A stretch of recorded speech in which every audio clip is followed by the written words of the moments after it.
The telegram fluttered in Natalie Dawson's trembling hands as she stared out the dusty window of the stagecoach, watching the vast Nevada desert roll past like the pages of a story she wished she could rewrite. Regret to inform you. Stop. Not coming. Stop. Find another husband. Stop. 6 words that had shattered her world, leaving her alone, 5 months pregnant, and headed for a town where no one knew her face. Las Vegas, Nevada, 1885. Not much more than a dusty outpost with dreams of becoming something greater. The perfect place to disappear, or perhaps to be found. The late afternoon sun cast long shadows across the desert landscape as the stagecoach rumbled toward the small frontier town, each jolt sending a wave of nausea through Natalie's already queasy stomach. First time out west, miss. The old woman sitting across from her smiled kindly, her face weathered like the desert itself. Natalie nodded, one hand instinctively moving to her swollen belly, hidden beneath the folds of her traveling dress.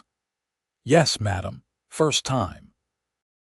You'll get used to the heat eventually, the woman said, her eyes twinkling. Though I suspect you've got other things to worry about. Natalie's cheeks flushed hot with shame. She tried to hide her condition, but there was only so much a carefully arranged shawl and loose-fitting dress could conceal. 5 months along now, and the child within her grew more insistent by the day, announcing its presence with flutters and kicks that both terrified and amazed her. Don't worry, dear, the woman said softly. I raised 6 children in this territory. Life finds a way out here, even when it seems impossible. The stagecoach lurched to a stop in a cloud of dust outside the Las Vegas trading post. Natalie gathered her meager belongings, one trunk containing everything she'd managed to bring from Philadelphia, and stepped down onto the hard, packed dirt. The brightness of the sun momentarily blinded her, and she raised a hand to shield her eyes. Miss Dawson. A gruff voice broke through her disorientation. She turned to find a weathered-looking man in his 50s regarding her with undisguised curiosity. I'm Walter Jenkins, owner of the boarding house. Got your letter last week saying you'd be arriving today. Yes, thank you for meeting me, Mr. Jenkins. Natalie tried to stand straighter, suddenly conscious of her appearance after 3 days of travel. Not a problem, miss. His eyes flicked momentarily to her midsection before returning to her face, his expression carefully neutral. Let's get you settled. Town's been mighty curious about the Eastern lady coming to stay. As they walked down the main street, Natalie felt eyes on her from every direction, from the saloon, the general store, the blacksmith shop.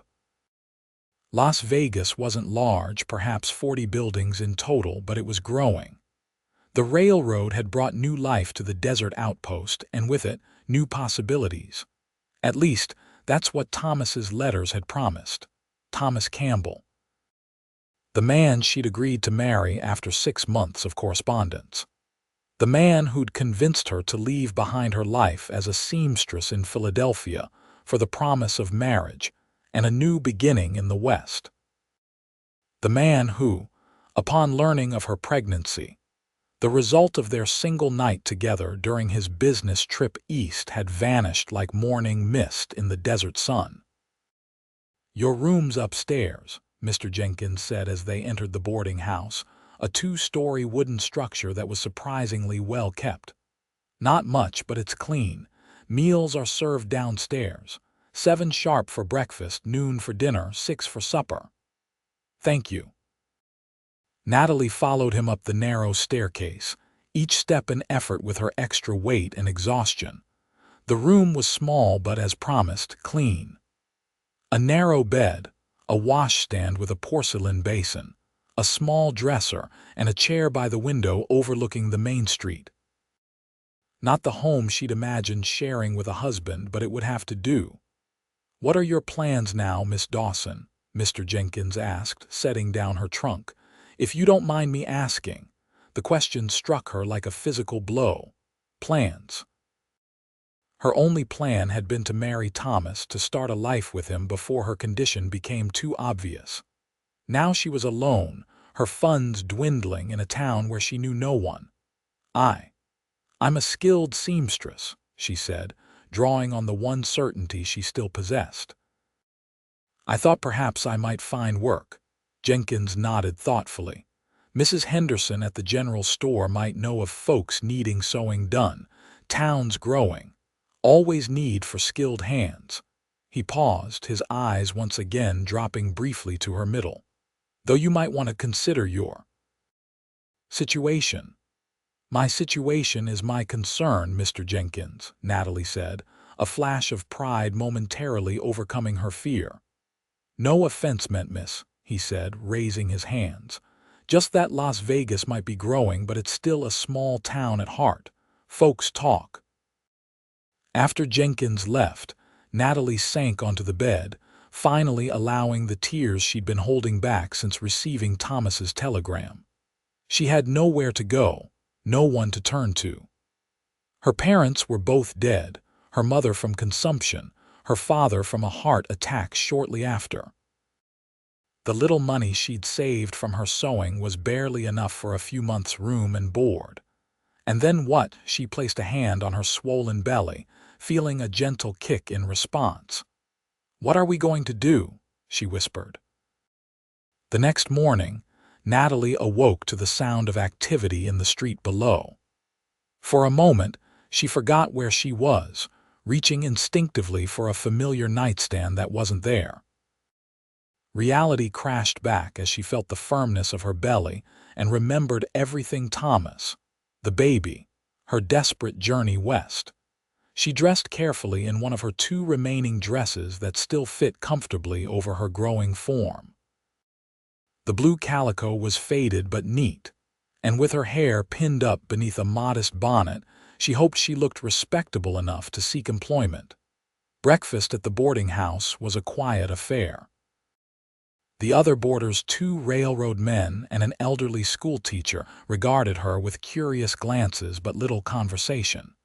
Natalie ate quickly, eager to escape their scrutiny and begin her search for work. The general store stood at the center of town, a large wooden building with a covered porch. A bell jingled as Natalie pushed open the door, stepping into the cool interior scented with coffee, tobacco, and leather. "Good morning," a plump woman behind the counter greeted her. "You must be Miss Dawson. Word travels fast in Las Vegas. I'm Harriet Henderson. Pleased to meet you, Mrs. Henderson. Mr. Jenkins suggested I might speak with you about sewing work in town." Mrs. Henderson sized her up with a practiced eye. "Can't say there's enough steady work for a full-time seamstress, but there's always mending and alterations needed. Some of the mining families might want new dresses for their wives or daughters, and the saloon girls are always tearing their fancy costumes." Natalie flushed at the mention of saloon girls but nodded. Work was work, and she couldn't afford to be particular. "I'm also looking for someone to help in the store a few days a week," Mrs. Henderson continued. "My joints aren't what they used to be, and climbing the ladder to stock shelves is getting harder." "I'd be very grateful for any work you could offer," Natalie said. Mrs. Henderson's gaze dropped to Natalie's midsection, and her expression softened slightly. "When are you due, dear?" "Late October," Natalie answered, fighting the urge to cover her belly protectively. "And the father, he won't be joining me." Mrs. Henderson sighed. "Not the first time I've heard that story, won't be the last. Life out here is hard on women alone." She seemed to make a decision. "Come back tomorrow morning. We'll start you on inventory and see how you do. As for sewing, I can put the word out that there's a skilled seamstress in town." "Thank you, Mrs. Henderson. I truly appreciate it." "Don't thank me yet," the older woman warned. "Las Vegas is changing, but some attitudes are slower to shift than others. You'll have your work cut out for you proving yourself." As Natalie turned to leave, the door swung open, and a tall man entered, bringing with him the scent of horses and open desert. He removed his hat, revealing sun-bleached brown hair and a face weathered by sun and wind, but handsome in a rugged way. His eyes, startlingly blue against his tanned skin, met Natalie's briefly before he nodded politely and stepped aside to let her pass. "Morning, Jace," Mrs. Henderson called. "Your order came in yesterday." "Appreciate that, Mrs. Henderson," he replied, his voice deep with a slight drawl. "Been waiting on those new plow parts." Natalie hurried past him, uncomfortably aware of her condition and the curious glances that followed her. She spent the remainder of the day exploring the small town, noting potential customers for her sewing and trying to ignore the whispers that seemed to follow her everywhere. By evening, exhaustion had settled into her bones.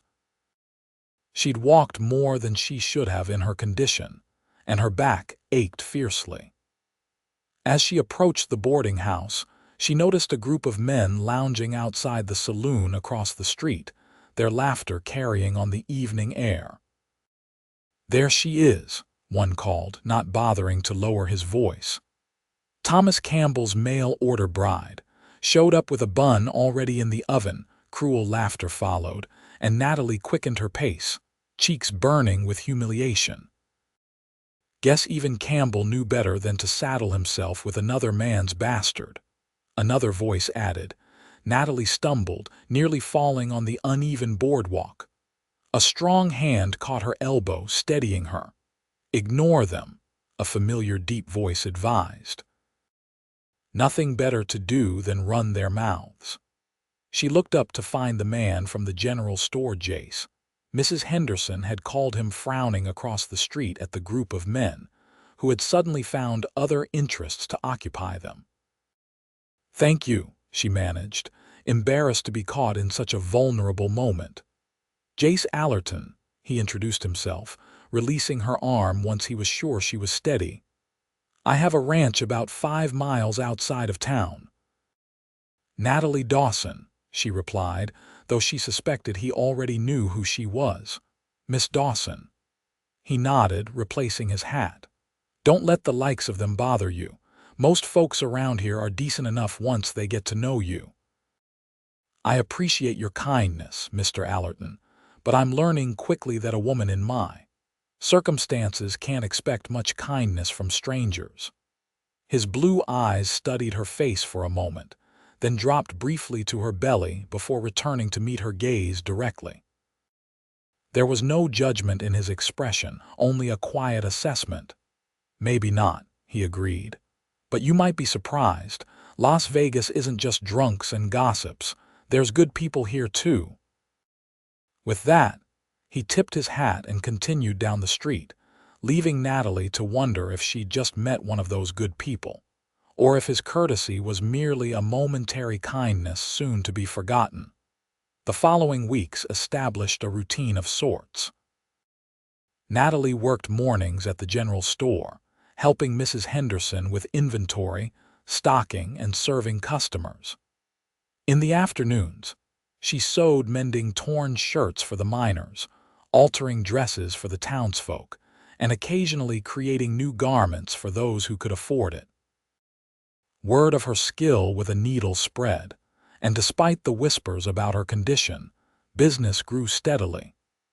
She saved every penny, knowing that once the baby came, she would need every advantage to survive. Jace Allerton appeared in town every few days, stopping by the general store for supplies. He was always polite, tipping his hat to Natalie and sometimes exchanging a few words, but never mentioning her pregnancy or the rumors that still circulated about her. One sweltering August afternoon, when her 6th month of pregnancy made even the simplest tasks exhausting, Natalie was struggling to carry a bolt of fabric back to her room when Jace appeared at her side. "Let me help you with that, Miss Dawson," he offered, taking the heavy fabric before she could protest. "It's not necessary," she began. "I know it's not," he interrupted with a slight smile. But my mother raised me better than to watch a lady struggle when I'm perfectly capable of lending a hand. As they walked toward the boarding house, Natalie was acutely aware of the stares following them. Jace Allerton was well respected in the community, a successful rancher who'd built his spread from nothing, according to Mrs. Henderson. His association with the pregnant, abandoned mail-order bride would certainly cause talk. "People will talk," she said quietly as they reached the boarding house steps. "People always talk," he replied with a shrug. "Doesn't much matter to me what they say." "It's different for a woman," Natalie pointed out, Jace's expression sobered. "I know that, Miss Dawson. And I'm sorry for what you've had to endure. Thomas Campbell was a fool and a coward." The mention of Thomas's name sent a familiar ache through her chest. Not love that had died with his betrayal, but the pain of what might have been. "Thank you for your help, Mr. Allerton," she said formally, taking the fabric from him. "Good day." She retreated into the boarding house before he could respond, unwilling to prolong a conversation that could only lead to more gossip. She had enough challenges without adding rumors of impropriety with Jace Allerton to the list. But fate, it seemed, had other plans. 3 days later, Las Vegas was hit by a summer thunderstorm of unusual ferocity. Rain pounded the parched earth, turning the streets into rivers of mud. Lightning split the sky, followed by crashes of thunder that rattled the windows of the boarding house. Natalie was returning from delivering a mended dress when the storm hit. She hurried as best she could, one hand supporting her belly, the other holding her shawl over her head in a futile attempt to stay dry. The boarding house was still 2 blocks away when a particularly vivid flash of lightning was followed immediately by a deafening crack of thunder. Pain seized her abdomen without warning, sharp, gripping agony that doubled her over. She gasped, clutching at her belly as fear coursed through her. It was too early. The baby wasn't due for another 3 months. Another pain ripped through her, and she stumbled, falling to her knees in the mud. The rain pounded mercilessly as she tried to call for help, but her voice was lost in the howling wind and thunder. Through the curtain of rain, she saw a figure on horseback approaching. The rider dismounted in one fluid motion and was at her side in an instant. "Miss Dawson." Jace's voice barely carried above the storm. His face, when she managed to look up, was etched with concern. "What's happened?" "The baby," she gasped, clutching at his arm. "Something's wrong. It's too early." Without hesitation, he scooped her into his arms. "Hold on," he instructed, carrying her to his horse. With surprising gentleness, he lifted her onto the saddle, then swung up behind her, one arm secure around her waist. "My ranch is closest," he explained, turning the horse away from town. "And Doc Reynolds is there tending to one of my hands who broke his leg. He'll know what to do." Natalie could only nod, gripping the saddle horn as another pain seized her.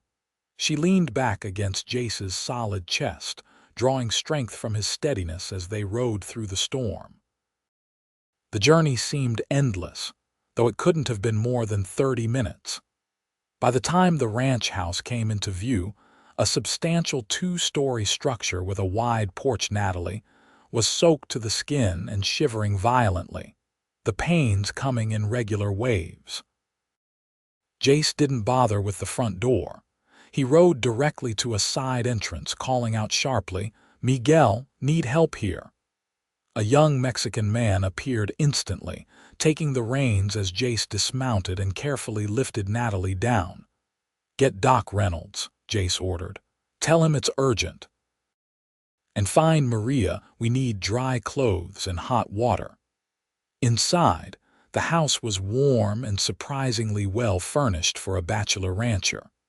Jace carried Natalie directly to a bedroom off the main hall, laying her gently on a bed covered with a colorful quilt.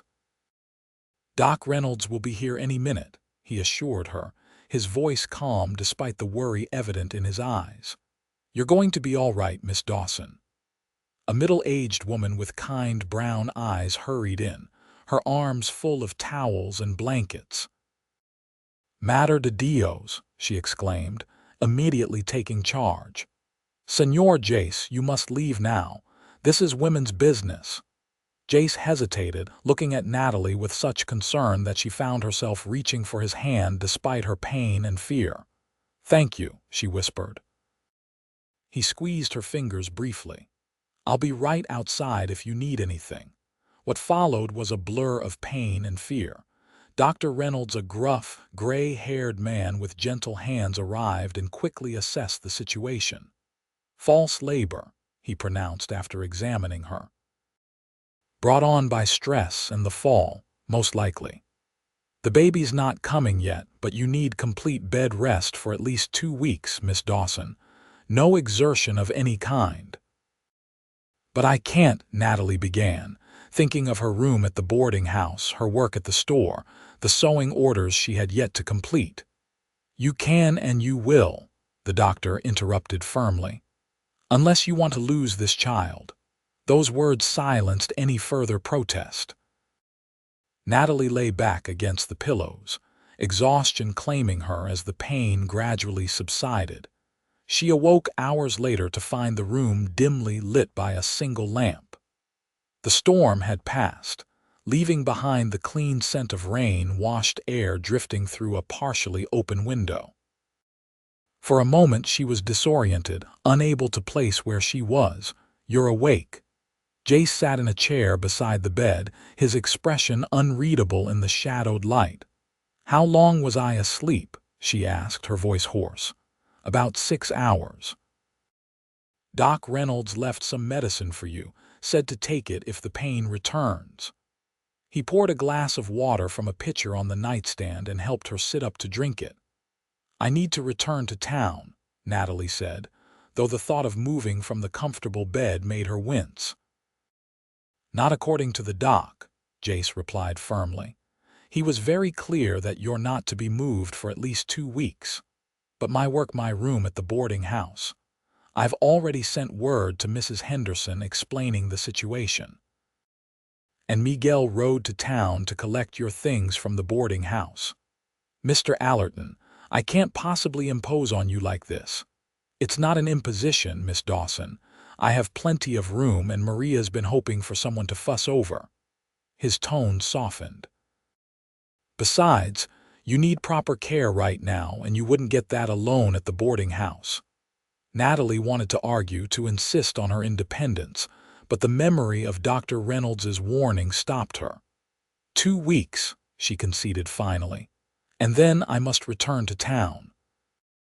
Jace nodded, though something in his expression suggested he wasn't entirely convinced. "We'll see what the doctor says then. Now, are you hungry? Maria's been keeping soup warm for when you woke up." The mention of food reminded Natalie that she hadn't eaten since breakfast. "Yes, thank you." While Jace went to fetch the soup, Natalie took stock of her situation. She was in the home of a man she barely knew, dependent on his charity, with no way to support herself for at least 2 weeks. It was precisely the kind of vulnerability she'd sworn to avoid after Thomas's betrayal. Yet there was something about Jace Allerton that inspired trust, despite her reservations. He'd shown her nothing but kindness and respect, asking nothing in return. When he returned with a tray bearing a bowl of fragrant soup and a slice of fresh bread, she noticed for the first time how tired he looked, with shadows under his eyes and stubble darkening his jaw. "Have you slept at all, Mr. Allerton?" she asked, as he set the tray across her lap. "I'll sleep later," he said, dismissing her concern. "And please call me Jace. Mr. Allerton makes me feel like my father." "Then you must call me Natalie," she replied, finding that formality seemed absurd under the circumstances. He smiled, the expression transforming his weathered face, making him look younger. "Natalie, then." As she ate the soup, a delicious chicken broth with vegetables, Natalie realized she knew almost nothing about the man who had come to her rescue. "How long have you had this ranch?" she asked. "Going on 8 years now," he answered, settling back in the chair. "Started with just 50 acres and a handful of cattle. Now we're up to 500 acres and one of the better herds in the territory." "You've built something impressive," Natalie said sincerely. "It's been hard work, but worth it."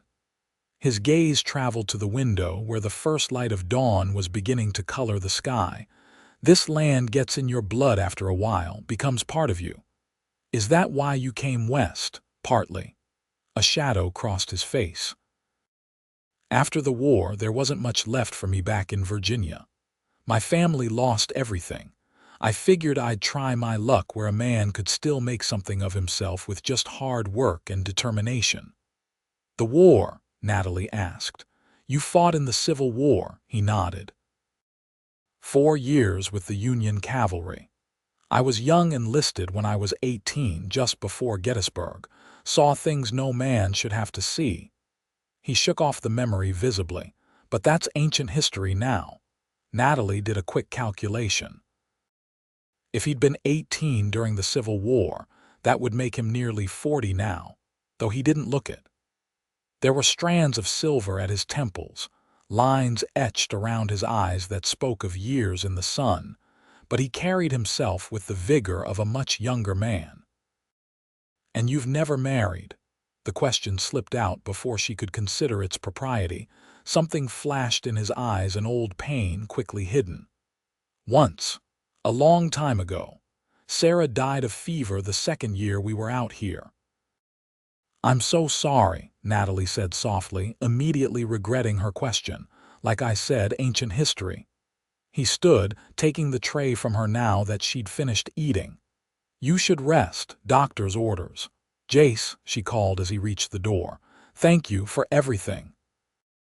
He paused, looking back at her with an expression she couldn't quite read. "Get some sleep, Natalie. We'll talk more tomorrow." In the days that followed, Natalie found herself settling into life at the Allerton ranch with surprising ease. Maria, the housekeeper, mothered her constantly, bringing nourishing meals and chattering in a mixture of English and Spanish that Natalie gradually began to understand. Miguel, who turned out to be Maria's son and Jace's ranch foreman, was quieter but unfailingly polite, often bringing wildflowers he'd gathered on his rounds to brighten her room. Jace himself was a more complex presence. He visited her room several times a day, bringing books from his surprisingly extensive library, sitting with her to discuss everything from literature to politics to the challenges of ranch life. Yet there was always a certain reserve about him, a careful distance he maintained despite the growing ease of their conversations. Dr. Reynolds returned after a week and pronounced himself satisfied with her progress. "The rest has done you good," he said, packing up his medical bag. "The baby seems healthy, and there's been no more false labor. Still, I'd recommend another week of taking it very easy before you think about returning to town." Natalie nodded, secretly relieved. The thought of returning to her lonely room at the boarding house, to the whispers and stares of the townspeople, held little appeal now that she'd experienced the peaceful routine of the ranch. That evening, feeling stronger than she had in days, Natalie ventured out of her room for the first time. She found her way to the front porch, where a swing hung from sturdy chains, offering a perfect view of the setting sun painting the desert landscape in shades of gold and crimson. She had just settled onto the swing when Jace appeared, a look of surprise crossing his face. "Should you be up?" he asked, concern evident in his voice. "Dr. Reynolds said I could move around a bit as long as I don't exert myself," she assured him. "And I couldn't resist the sunset. It's beautiful." He nodded, moving to stand at the porch railing, his profile strong against the fading light. "It never gets old," he agreed. "No matter how many times I see it." They were quiet for a moment, watching as the sun sank lower, setting the scattered clouds ablaze. "I've been thinking," Jace said finally, turning to face her, "about your situation." Natalie tensed, suddenly afraid he was going to tell her it was time for her to leave. "I've got a proposition for you," he continued. "A business arrangement of sorts." "What kind of arrangement?" she asked warily. He ran a hand through his hair, a gesture she'd come to recognize as a sign he was choosing his words carefully. "I need a housekeeper," he said. "Someone to run the place properly.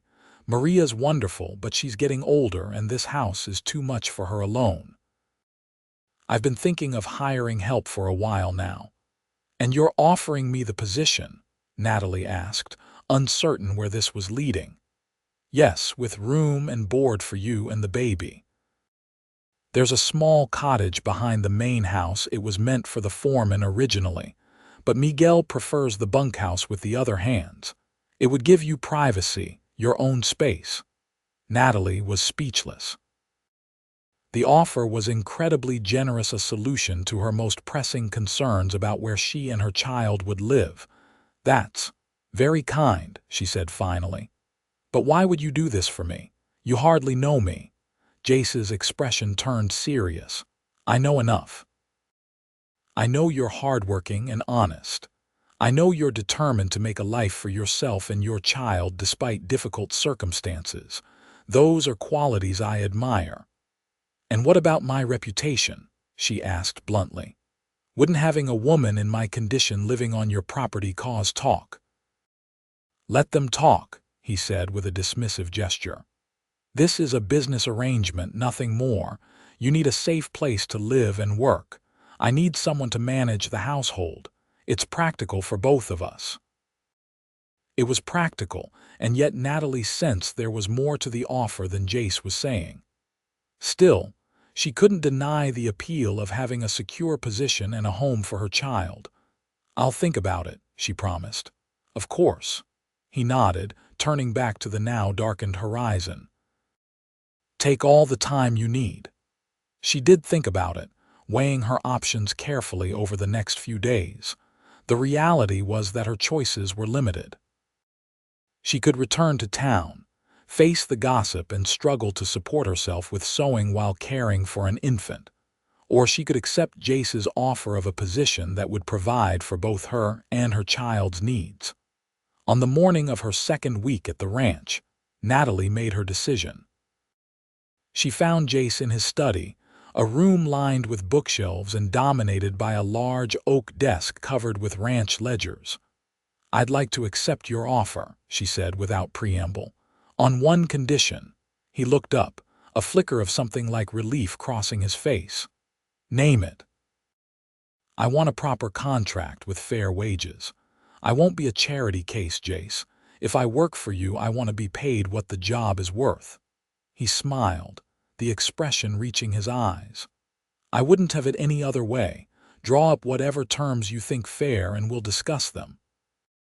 That evening, they signed a contract outlining Natalie's duties as housekeeper and her compensation, which included a modest but fair salary along with the use of the cottage. She would begin officially once Dr. Reynolds cleared her for regular activity, though Jace insisted she could move into the cottage immediately to make it her own. The cottage was small but charming, 2 rooms downstairs, consisting of a combined kitchen and sitting room, with a bedroom above. It had been well maintained, but needed a woman's touch to make it truly comfortable. "It's perfect," Natalie told Jace as he showed her around. "Just the right size for me and the baby." "I'm glad you like it," he said, watching her as she moved about the space, already planning where she would place the few possessions she owned. "I want you to consider this your home, Natalie, for as long as you wish to stay." There was something in his voice that made her look at him sharply.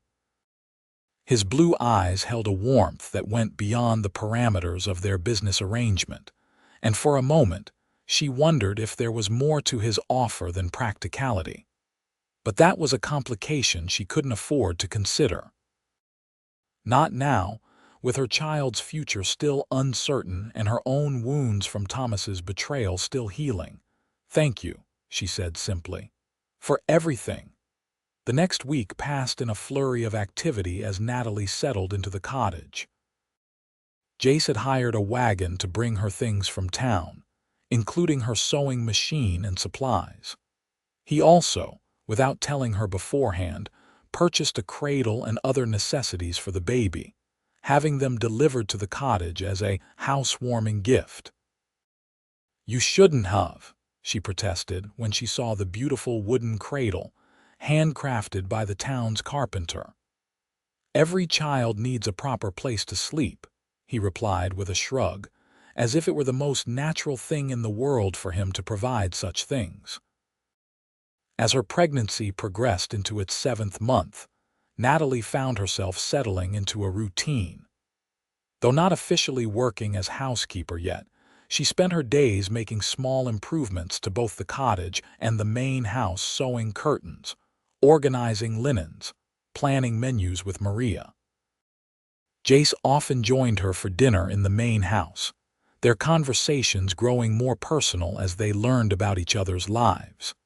She told him about growing up in Philadelphia, about losing her parents, about her work as a seamstress. He shared stories of his childhood in Virginia, of the war that had taken his brother and father, of his journey west to start anew. What neither of them discussed was Thomas Campbell or the circumstances that had brought Natalie to Las Vegas. It was an unspoken agreement, a past too painful to revisit.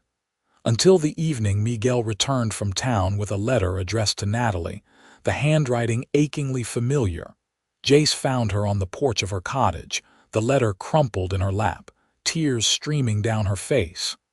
"Natalie," he asked gently, hesitating at the bottom of the steps.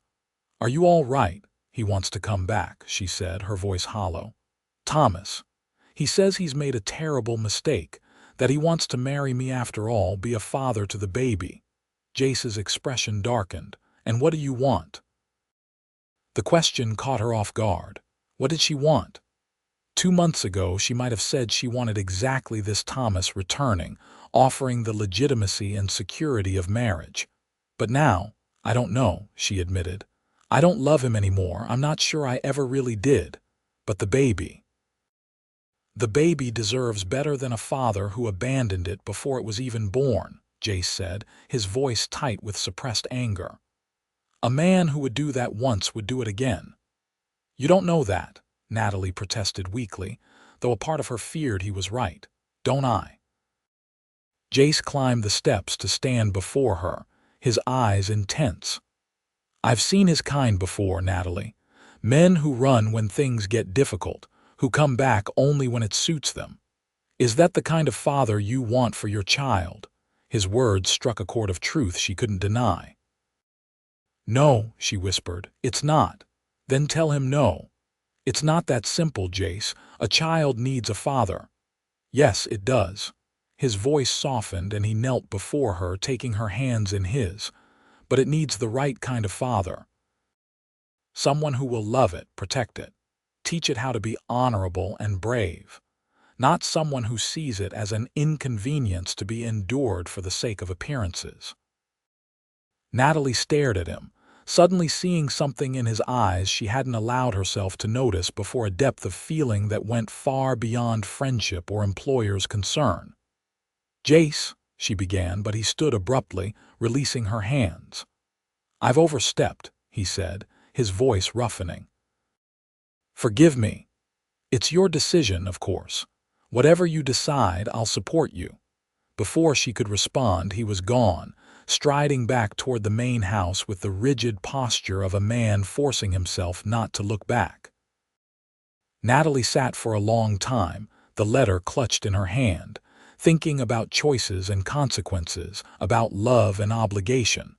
By the time the stars emerged in the clear desert sky, she knew what she had to do. The next morning, she wrote 2 letters. The first, to Thomas, was brief and final, a rejection of his offer, and a declaration that she and her child would make their own way without him. The second, longer and more difficult to compose, she left on Jace's desk while he was out checking the herd. That letter explained her decision to return to town, to the boarding house and her work as a seamstress. She thanked him for his kindness and generosity, but said she couldn't continue to accept his charity. It was best, she wrote, that she establish her independence now, before the baby came, rather than becoming more reliant on his help. She was packing her few belongings when Jace burst into the cottage, her letter crumpled in his fist, his face a mask of barely controlled emotion. "What is this?" he demanded, waving the paper. "You're leaving, just like that. It's for the best," Natalie said, keeping her voice steady despite the pain that seized her at the sight of his distress. "I've imposed on you enough." "Imposed?" He stared at her incredulously. "Is that what you think you've been doing? What else would you call it? You've given me a home, a job, security, because I care about you." The words exploded from him with an intensity that silenced her. "Because I—" He stopped, drawing a ragged breath. "Because I couldn't bear to see you struggle alone when I had the means to help." "Jace, no, let me finish." He moved closer, his eyes never leaving her face. "I know this started as a practical arrangement. I know you came here out of necessity, not choice. But these past weeks—" He shook his head, searching for words. "I've come to care for you, Natalie, more than I should, perhaps, more than I had any right to." Natalie felt tears welling in her eyes. "I care for you too, Jace. That's why I have to leave. I can't. I won't be a burden to you. Not with the baby coming and all the complications that will bring." "A burden?" His voice softened and he reached out to brush a tear from her cheek. "Natalie, don't you understand? That baby is a blessing, not a burden, and you—" His hand lingered on her face. "You're the most remarkable woman I've ever known." "But the child isn't yours," she whispered, voicing the fear that had been growing within her. "How could you possibly want— That baby will have a father," Jace interrupted, his voice firm with conviction. "If you'll let me, I'll be that father. I'll love that child as my own because it's a part of you." Natalie stared at him, hardly daring to believe what she was hearing.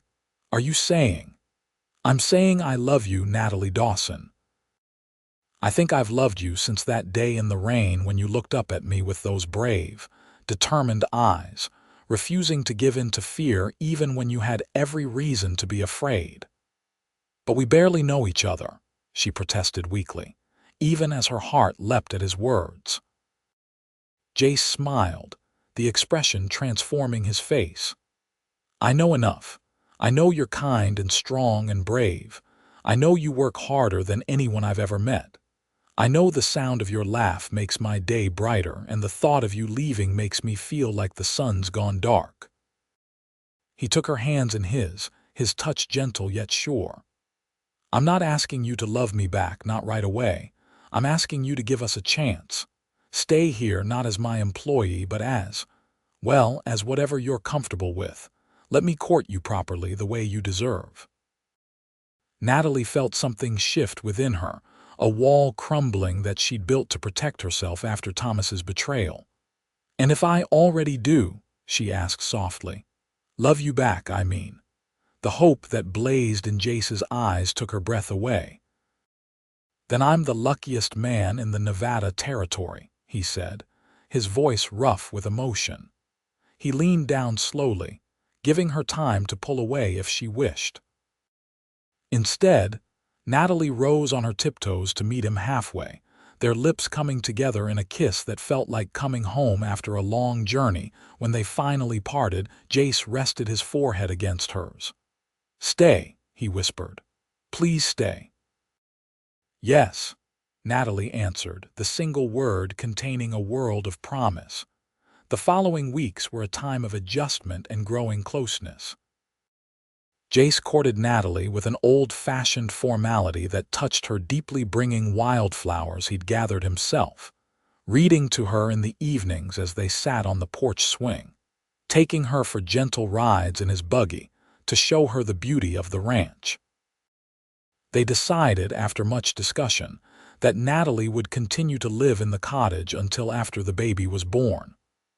"I want to do this right," Jace insisted. "No rushing, no giving the gossips in town anything to talk about. When we marry, I want it to be because we're ready, not because we feel we have to."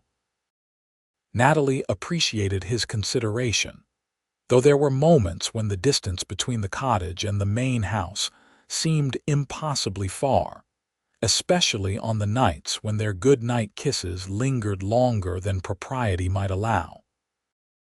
As her 8th month of pregnancy began, preparations for the baby's arrival intensified. Maria taught Natalie how to make the traditional Mexican swaddling clothes she swore were best for newborns, while Jace spent his spare time building a rocking chair for the cottage. "My father made one for my mother when she was expecting my older brother," he explained as he sanded the arms to a silky smoothness. "It's a tradition I'd like to continue." On a crisp October evening, with the desert air turning cool as winter approached, Jace asked Natalie to join him for a ride to his favorite spot on the ranch. They took the buggy, Jace driving carefully to avoid jolting her as they climbed a gentle rise to the east of the main house. At the top, a single cottonwood tree stood sentinel, its leaves golden in the late afternoon light. Jace helped Natalie down from the buggy and led her to a blanket he'd laid out beneath the tree's spreading branches. "This is where I came when I first bought this land," he told her as they settled on the blanket, Natalie leaning back against his chest, his arms around her swollen belly. "I stood under this tree and imagined what this place could be. A home, a legacy, something to pass on to future generations." "It's beautiful," Natalie said, gazing out over the ranch spread below them, the buildings small in the distance, the cattle grazing peacefully in the pastures. "You've built something wonderful here, Jace." "It wasn't complete until you came," he said quietly, his breath warm against her ear. "A ranch, a business, those are accomplishments, but a home needs a heart. You gave this place its heart, Natalie." She turned in his arms, touched beyond words by the sincerity in his voice. "And you gave me a home when I needed one most," she replied. "Not just a roof over my head, but a place to belong." Jace's hand moved to his pocket, withdrawing a small velvet box. "I was going to wait until after the baby was born," he said, a hint of nervousness in his voice that she found endearing. "But I find I can't wait any longer." He opened the box to reveal a ring, a delicate gold band set with a small but perfect diamond flanked by tiny sapphires. "Natalie Dawson," he said, his voice steady despite the emotion evident in his eyes, "would you do me the extraordinary honor of becoming my wife?" Tears blurred Natalie's vision as she looked from the ring to Jace's face, seeing there all the love and devotion she'd ever dreamed of finding. "Yes," she whispered, "with all my heart, yes." The joy that transformed his expression was answer enough, but he sealed the promise with a kiss that spoke of a future filled with love and possibility. They planned a small wedding for after the baby's birth, but fate had other ideas. 2 weeks after Jace's proposal, Natalie woke in the middle of the night to the unmistakable pain of labor beginning in earnest. Maria, who had insisted on staying in the cottage for the final weeks of Natalie's pregnancy, sent Miguel riding for both Dr. Reynolds and Jace, who had been checking on a sick horse in the far pasture. "First babies often take their time," Maria assured Natalie as she helped her walk around the small cottage between contractions. "There is no rush, but this baby, like its mother, was determined and direct." By the time Jace arrived, breathless and worried, the contractions were coming fast and strong.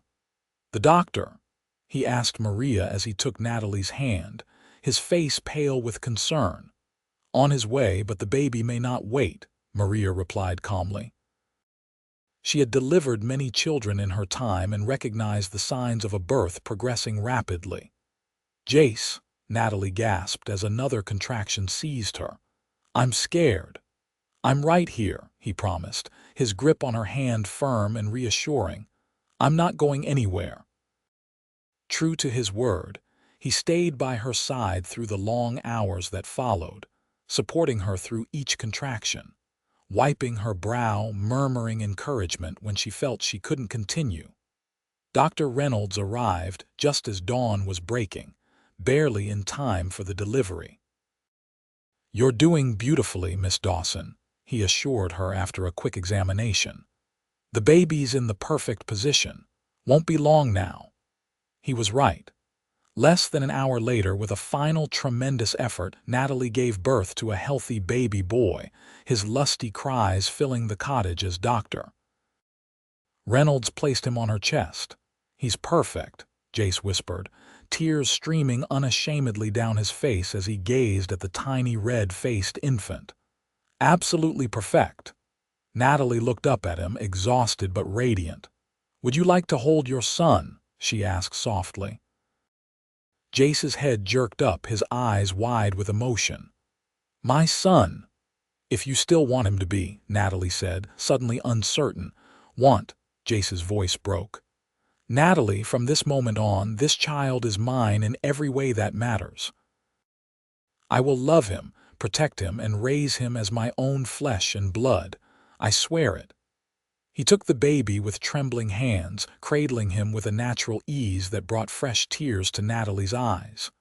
"Hello, little one," he murmured. "I'm your pa." They named him Daniel, after Natalie's father, with James as a middle name in honor of Jace's brother who had fallen at Gettysburg. Daniel James Allerton, though the Allerton would have to wait until after the wedding, which, as it turned out, didn't wait long at all. 3 days after Daniel's birth, with Natalie still confined to bed, Jace appeared in the cottage doorway with an unexpected entourage: Dr. Reynolds, Maria and Miguel, the town's minister and the local magistrate. "What's going on?" Natalie asked, sitting up in bed, Daniel asleep in the cradle beside her. "I can't wait another day to make you my wife," Jace declared, crossing to kneel beside her bed. "If you're willing, Reverend Parker is here to marry us right now." "Right now?" Natalie laughed, suddenly conscious of her disheveled appearance. "Jace, I'm hardly dressed for a wedding. You've never looked more beautiful," he said with such sincerity that her protests died on her lips. "I want Daniel to have my name from the beginning. I want you to be my wife now, today, not months from now when convention says it's appropriate." Natalie looked at the small group of people who had become her family in this strange new land, Maria with tears in her eyes, Miguel grinning broadly, Dr. Reynolds and the others watching with evident approval. "Yes," she said, her heart so full she thought it might burst. "Let's get married right now." The ceremony was brief but deeply moving. Jace had even thought to bring rings, simple gold bands he'd ordered from San Francisco months earlier, hoping but not certain she would accept his proposal. "I now pronounce you husband and wife," Reverend Parker declared, beaming at the couple. "Mr. Allerton, you may kiss your bride." Jace's kiss was gentle but filled with promise, a pledge of the life they would build together. When they parted, he reached into the cradle to lift Daniel, placing him in Natalie's arms before sitting beside her on the bed, his arm around her shoulders. "My family," he said, his voice filled with wonder. "My wife and my son." The years that followed were not without challenges. Building a life together required adjustments on both their parts, Jace learning to share decisions about the ranch that he'd previously made alone, Natalie finding her place as wife and partner rather than employee. But through it all, their love grew stronger. Daniel thrived, a sturdy boy with his mother's dark hair and his adoptive father's blue eyes. He never knew he wasn't Jace's biological son, a decision they made together, believing that the truth of fatherhood lay in love and presence, not in blood. When Daniel was 2, Natalie gave birth to twin girls, Emily and Sarah, the latter named for Jace's first wife in a gesture that healed an old wound. 3 years later, a second son joined the family, Michael, completing their home in a way that sometimes left Jace speechless with gratitude. On the 10th anniversary of their wedding, Jace took Natalie back to the cottonwood tree where he had proposed. The tree was larger now, its shade more generous, much like the life they had built together. 10 years, Natalie mused, leaning against her husband as they watched their 4 children playing a short distance away. Sometimes it feels like yesterday that I stepped off that stagecoach, so lost and afraid. And sometimes it feels like you've always been here, Jace replied, kissing the top of her head. Like you were what was missing all along. Natalie smiled up at him, the years having only deepened her love for this man who had become her rock, her partner, her home. Do you ever regret it? She asked. Taking on another man's child, marrying a woman with such a complicated past, Jace's laugh rumbled deep in his chest. Regret the best decision I ever made, not for a single moment. He gestured toward Daniel, now 12 and showing signs of the man he would become. That boy is my son in every way that matters. And you? He turned to face her fully, his eyes still able to make her heart skip a beat after all these years. You are the bravest, strongest, most beautiful woman I've ever known. Loving you has been the privilege of my life.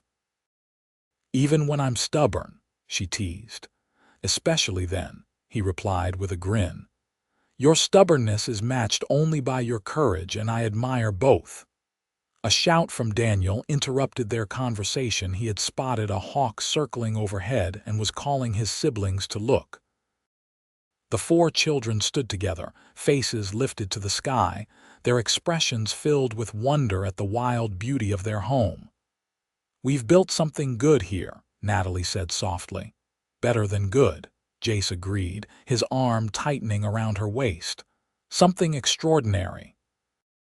As the sun began its descent toward the western horizon, painting the desert in shades of gold and rose, Natalie reflected on the journey that had brought her here from abandoned mail order bride to beloved wife and mother, from stranger in a strange land to a woman deeply rooted in home and family. Life had not turned out as she had planned or expected, but standing here, surrounded by the love she had found in this wild and beautiful place, she wouldn't change a single step of the path that had led her to Jace Allerton's door. I love you, she said, the simple words carrying the weight of a decade of shared joys and sorrows, triumphs and challenges. And I love you, Jace replied, bending to kiss her with the same tenderness he had shown on their wedding day. Yesterday, today, and all the tomorrows to come. Together they called the children, gathering their family close as they walked hand in hand toward home. The setting sun casting their shadows long across the land, they had made their own, a family forged not by convention or circumstance, but by choice and love and the courage to believe in second chances.